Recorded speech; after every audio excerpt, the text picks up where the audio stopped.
Hari ini kami telah memeriksa 11.470 spesimen, sehingga totalnya sudah menjadi 323.376 spesimen. Dari pemeriksaan tersebut, kita dapatkan konfirmasi positif naik 700 orang, sehingga menjadi 26.473 orang. Data ini kalau kita pelajari lebih lanjut, kita lihat ada 5 provinsi yang masih tinggi dan mengalami kenaikan.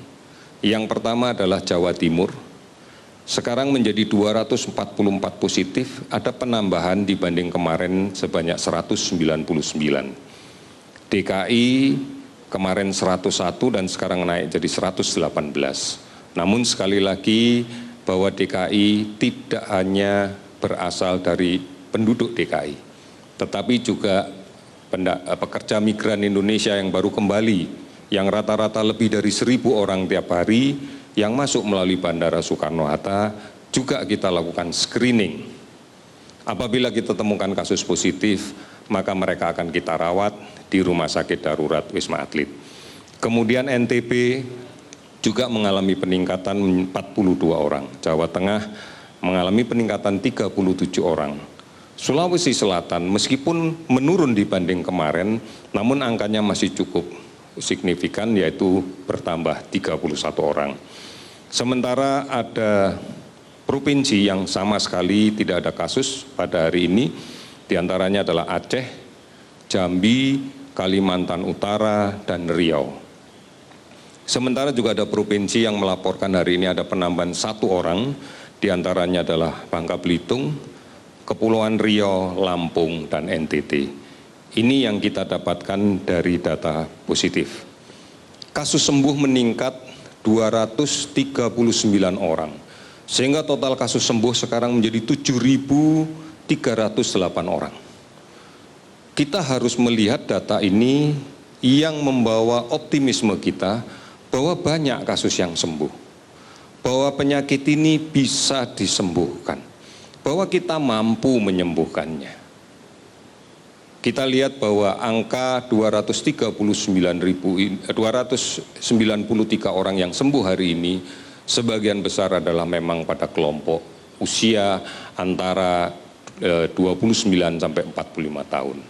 Artinya pada kelompok inilah yang sebenarnya kita berharap bisa cepat menjadi sembuh, agar kemudian bisa menjadi produktif kembali, karena inilah angkatan kerja kita. Kasus meninggal 40 orang sehingga menjadi 1.613 orang. Saudara-saudara, saat ini sudah ada 416 kabupaten kota di 34 provinsi yang terdampak. Kita masih melakukan pemantauan ketat.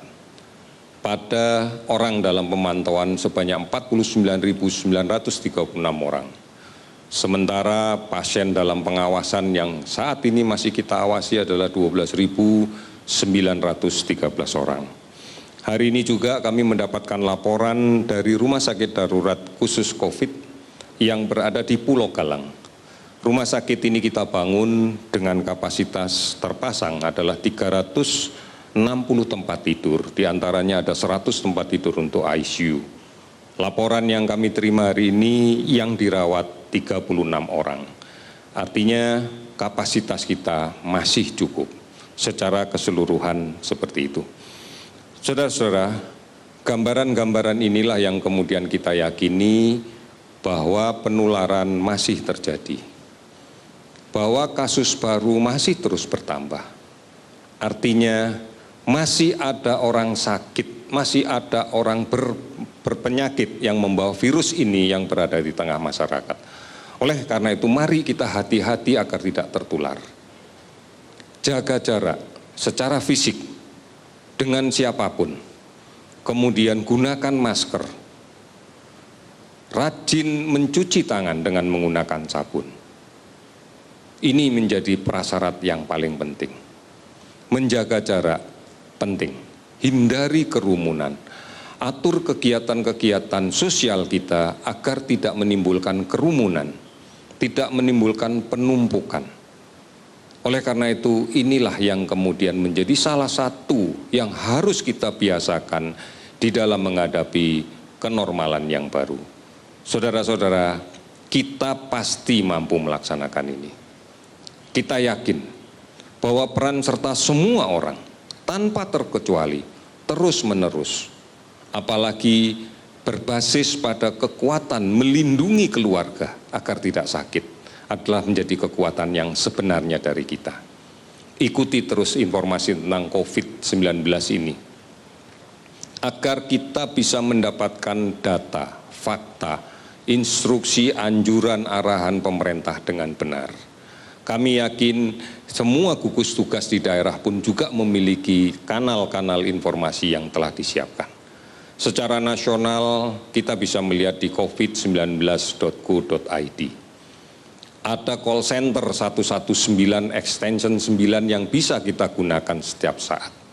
Ada akun media sosial di @lawancovid19. Kemudian beberapa aplikasi online, Halo Kemkes, dan layanan kesehatan serta layanan telemedicine yang lainnya telah disiapkan.